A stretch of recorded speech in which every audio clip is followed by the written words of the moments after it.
മിശിഹായിൽ സ്നേഹമുള്ള സഹോദരീ സഹോദരങ്ങളെ, സ്പേസ് ചാനലിൻ്റെ വചന വിചിന്തന വേദിയിലേക്ക് നിങ്ങൾക്കേവർക്കും സ്വാഗതം. ഇന്നത്തെ 4 വായനകളിലും നാം കാണുന്നത് ദൈവത്തിൻ്റെ വിളിയും അതിന് മനുഷ്യർ നൽകുന്ന പ്രത്യുത്തരവുമാണ്. ലേവ്യരുടെ പുസ്തകം 8-ാം അധ്യായം 1 മുതൽ 13 വരെയുള്ള വാക്യങ്ങളാണ് ഇന്നത്തെ ഒന്നാമത്തെ വായന. ദൈവം മോശ വഴി ഏറനും അവൻ്റെ സന്താനങ്ങൾക്കും പുരോഹിത അഭിഷേകം നൽകുന്നു. ദൈവത്തിൻ്റെ വിളി ശ്രവിക്കുകയും ദൈവത്തിൻ്റെ ഇഷ്ടമനുസരിച്ച് പ്രവർത്തിക്കുകയും ചെയ്താൽ ദൈവാനുഗ്രഹം ജീവിതത്തിലുടനീളം നിലനിൽക്കുമെന്ന് ഇന്നത്തെ ഒന്നാമത്തെ വായന നമ്മെ ഓർമ്മിപ്പിക്കുന്നു. രണ്ടാമത്തെ വായനയിൽ യെശയ്യാ പ്രവാചകൻ്റെ പുസ്തകം 6-ാം അധ്യായം 1 മുതൽ 8 വരെയുള്ള വാക്യങ്ങളിൽ ദൈവത്തെ ശ്രവിക്കുന്ന യെശയ്യാ പ്രവാചകനെ നാം കണ്ടുമുട്ടുന്നു. ദൈവത്തെ ശ്രവിച്ചതിന് ശേഷം അത് ദൈവമാണെന്ന് തിരിച്ചറിഞ്ഞ യെശയ്യാ പ്രവാചകൻ തൻ്റെ തന്നെ അയോഗ്യതയെ തിരിച്ചറിയുകയാണ്. അതുകൊണ്ടാണ് യെശയ്യാ പ്രവാചകൻ പറഞ്ഞത്, ഞാൻ അശുദ്ധമായ അധരങ്ങളുള്ളവനും അശുദ്ധമായ അധരങ്ങളുള്ളവരുടെ മധ്യേ വസിക്കുന്നവനുമാണ്. ഇതുതന്നെ ലൂക്കാ സുവിശേഷം 5-ാം അധ്യായം 8-ാം വാക്യത്തിൽ നാം കാണുന്നുണ്ട്. മീൻ പിടിച്ചുകൊണ്ടിരുന്ന പത്രോസ് ലീഹായെ ഈശോ വിളിക്കുമ്പോൾ ശിമയോൻ പത്രോസ് ദൈവത്തിൻ്റെ ഈശോയുടെ സാന്നിധ്യം മനസ്സിലാക്കിക്കൊണ്ട് ആ സാന്നിധ്യത്തിന് മുമ്പിൽ പറയുകയാണ്, കർത്താവേ, എന്നിൽ നിന്ന് അകന്നു പോകണമേ, ഞാൻ പാപിയായ ഒരു മനുഷ്യനാണ്.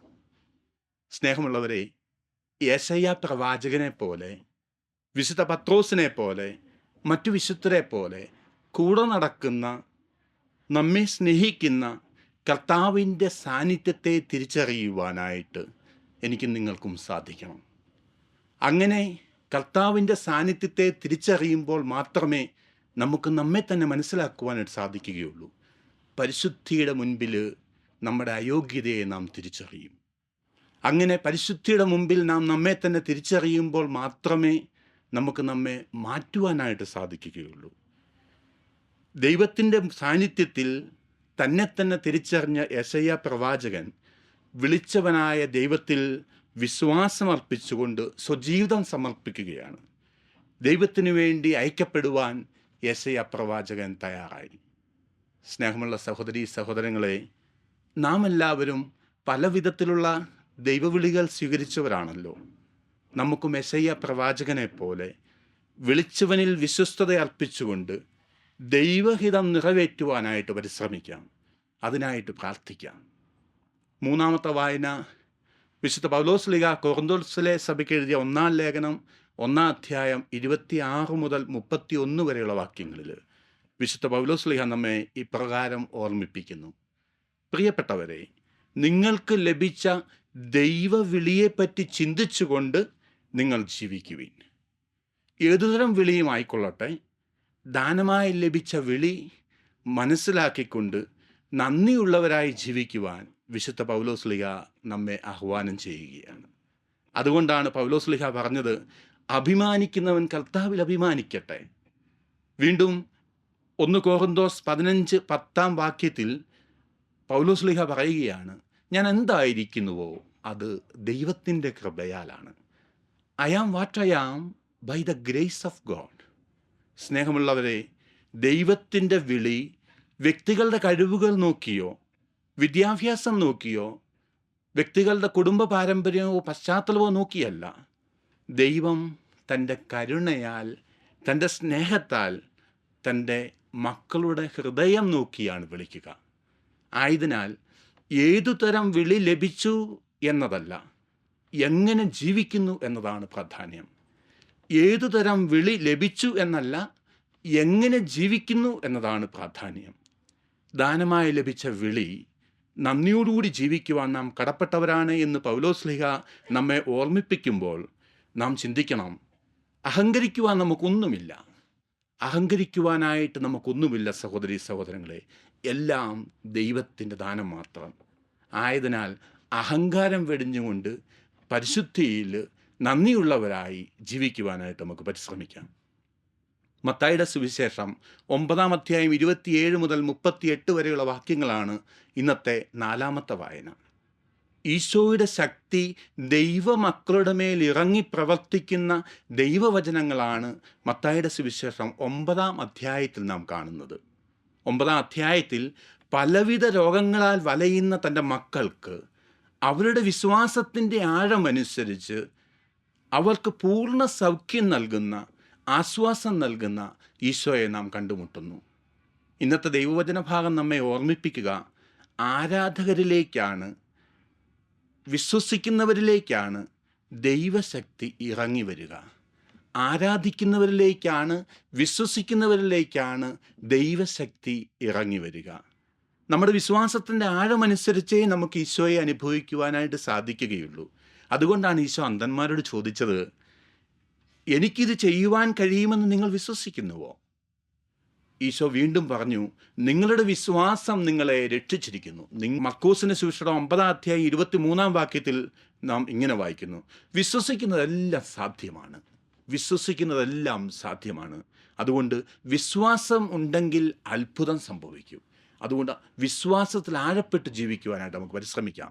CMI സഭയുടെ സ്ഥാപകനായ വിശുദ്ധ ചാവറപ്പിതാവിൻ്റെ കുടുംബത്തിലെ മാതാപിതാക്കളും സഹോദരങ്ങളും ഒക്കെ നഷ്ടപ്പെട്ടു പോയപ്പോൾ സെമിനാരിയിൽ നിന്നും വീട്ടിലേക്ക് തിരിച്ചുപോയ ചാവറപ്പിതാവ് കുടുംബത്തിൻ്റെ കാര്യങ്ങളെല്ലാം സെറ്റിൽ ചെയ്തിട്ട് ചാവറപ്പിതാവ് സങ്കീർത്തനം 16-ാം അധ്യായം 15-ാം വാക്യം അനുസ്മരിച്ചുകൊണ്ട് പറയുന്നുണ്ട്, ദൈവമാണ് എൻ്റെ ഓഹരി, ദൈവമാണ് എൻ്റെ ഓഹരി. വീണ്ടും സ്ത്രീകൾക്ക് പ്രാധാന്യമില്ലാത്ത കാലഘട്ടത്തിൽ, വിദ്യാഭ്യാസത്തിൽ പുറകോട്ട് നിന്നിരുന്ന കാലഘട്ടത്തിൽ സ്ത്രീകൾക്ക് വിദ്യാഭ്യാസം നൽകുവാനായിട്ടും അവരെ സമൂഹത്തിൻ്റെ മുന്നണിയിലേക്ക് കൊണ്ടുവരുവാനുമായിട്ട് പരിശ്രമിച്ചുകൊണ്ട് CMC സഭ സ്ഥാപിച്ചപ്പോൾ, അവരുടെ ആദ്യത്തെ മഠം കൂനമാവിൽ സ്ഥാപിക്കുമ്പോൾ ഈ മഠം എങ്ങനെ പണിയുമെന്ന് ആൾക്കാർ ചോദിച്ചപ്പോൾ ചാവറയച്ചൻ പറഞ്ഞ ഉത്തരമുണ്ട്, ദൈവം തരും മക്കളെ. ഇതായിരുന്നു വിശ്വാസം. വിശുദ്ധ മോനിക്ക പുണ്യവതിയുടെ ജീവിതത്തിൽ നമുക്കറിയാം, വിശ്വാസത്തോടുകൂടി മകൻ്റെ മാനസാന്തരത്തിന് വേണ്ടി വിശ്വാസത്തോടുകൂടി പ്രാർത്ഥിക്കുന്ന മോനിക്ക പുണ്യവതി. വിശ്വാസം പ്രധാനപ്പെട്ടതാണ് സഹോദരി സഹോദരങ്ങളെ. വിശ്വാസമുണ്ടെങ്കിൽ മാത്രമേ ദൈവത്തിൻ്റെ അനുഗ്രഹവും നമുക്ക് അനുഭവിക്കുവാനായിട്ട് സാധിക്കൂ. അതുകൊണ്ടാണ് ആൾക്കാർ ചോദിക്കാറുണ്ട്, അച്ഛാ ഈശോ ഞങ്ങളുടെ പ്രാർത്ഥന കേൾക്കുന്നില്ലല്ലോ എന്ന്. പ്രാർത്ഥന കേൾക്കണമെങ്കിൽ ചോദിക്കുന്നതെല്ലാം നമുക്ക് ലഭിക്കുകയില്ല. വിശ്വാസത്തോടുകൂടി ചോദിക്കണം. വിശ്വാസത്തോടുകൂടി ചോദിക്കുന്നതെല്ലാം നമുക്ക് ലഭിക്കുകയില്ല. ദൈവത്തിൻ്റെ ഈശോയുടെ ഇഷ്ടം നിറവേറ്റിക്കൊണ്ട് വിശ്വാസത്തോടുകൂടി ചോദിക്കുമ്പോൾ നമുക്ക് നമ്മുടെ ജീവിതത്തിൽ എല്ലാം സാധ്യമായി തീരും. സഹോദരങ്ങളെ, ഇന്നത്തെ സുവിശേഷത്തിൽ നാം വീണ്ടും കാണുക, അത്ഭുതങ്ങൾ പ്രവർത്തിക്കുന്ന, സുവിശേഷം പ്രസംഗിക്കുന്ന ഈശോയെ മാത്രമല്ല നാം കാണുന്നത്, മറിച്ച് അനുകമ്പയുള്ള, സുവിശേഷം ജീവിച്ച ഈശോയെ കാണുവാനായിട്ട് നമുക്ക് സാധിക്കും. ഇടയനില്ലാത്ത തൻ്റെ മക്കളുടെ വേദന മനസ്സിലാക്കിയ ഈശോ അവരോട് അനുകമ്പ കാണിച്ചു. അതുകൊണ്ടാണ് ഈശോ തൻ്റെ ശിഷ്യരോട് പറഞ്ഞത്, വിളവധികം വേലക്കാരോ ചുരുക്കം. ആയതിനാൽ വിളവിൻ്റെ നാഥനോട് വേലക്കാരെ അയക്കുവാനായിട്ട് പ്രാർത്ഥിക്കുവിൻ. വിളവിൻ്റെ നാഥനോട് പ്രാർത്ഥിക്കുവാൻ ആഹ്വാനം ചെയ്യുമ്പോൾ ഈശോ ആഗ്രഹിച്ചത് തൻ്റെ ശിഷ്യന്മാർ പ്രാർത്ഥിക്കുവാൻ മാത്രമുള്ളവരല്ല, ആയിത്തീരുവാനായിട്ടുള്ളവരാണ് എന്നതാണ്. പ്രാർത്ഥനയും പ്രവർത്തനവും ഒരുമിച്ച് പോകണമെന്ന് ഈശോ ആഗ്രഹിക്കുന്നു.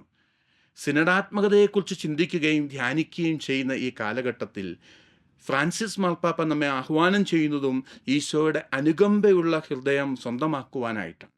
ഫ്രാൻസിസ് പാപ്പ പറയുന്നു, അനുകമ്പയാണ് തിരുസഭയുടെ പ്രേക്ഷിത പ്രവർത്തനങ്ങൾക്ക് കരുത്തേകുന്നത്. നമുക്കും ഈശോയെ പോലെ മറ്റുള്ളവരെ ശ്രവിക്കുവാനും കൂടെ നടക്കുവാനും മറ്റുള്ളവരെ മനസ്സിലാക്കുവാനും അവരോട് അനുകമ്പ കാണിക്കുവാനായിട്ടും പരിശ്രമിക്കാം. നമ്മുടെ വിളിയുടെ മഹത്വം മനസ്സിലാക്കിക്കൊണ്ട് ദാനമായി ലഭിച്ച വിളിയിൽ നന്ദി പറഞ്ഞുകൊണ്ട് ആ വിളിയോട് പ്രത്യുത്തരം നൽകിക്കൊണ്ട് വിശ്വാസത്തിൽ ജീവിക്കുവാൻ, വിളിച്ചവനിലെ പൂർണ്ണ ശരണം പ്രാപിച്ചുകൊണ്ട് ജീവിക്കുവാൻ നമുക്ക് പരിശ്രമിക്കാം. എല്ലാവരെയും ദൈവം അനുഗ്രഹിക്കട്ടെ എന്ന് പ്രാർത്ഥിക്കുന്നു. നല്ലൊരു ഞായറാഴ്ച എല്ലാവർക്കും ആശംസിക്കുന്നു. ദൈവം അനുഗ്രഹിക്കട്ടെ. ആമേൻ.